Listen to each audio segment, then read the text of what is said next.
3-4 aprel kunlari Botanika bog'ida jonli seminar bo'lib o'tadi. Siz bu yerda pul bilan bo'lgan ichki qarashlaringizni ko'rasiz. Nega katta pullar hayotingizga kirmayotganini tushunasiz. Ong ostingizdagi bloklarni ochishni boshlaysiz. Bu seminarni siz bilan 2 mutaxassis birgalikda olib boradi. Oybahor Jo'rayeva va Durdona psixolog. Ko'pchilik pulni quvadi, lekin baribir yetmaydi.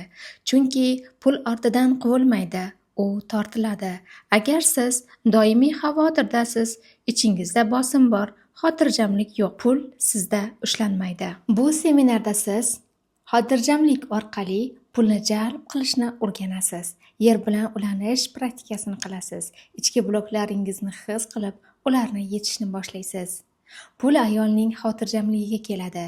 Shuning uchun bu uchrashuvni aynan tabiat bag'rida tashkil qildik. Natija: siz bu seminardan keyin oldingidek fikrlay olmaysiz. O'zingizni boshqacha his qilasiz. Pulga bo'lgan munosabatingiz o'zgarishni boshlaydi. Agar siz ham ichki o'zgarishga tayyor bo'lsangiz, biz sizni kutib qolamiz.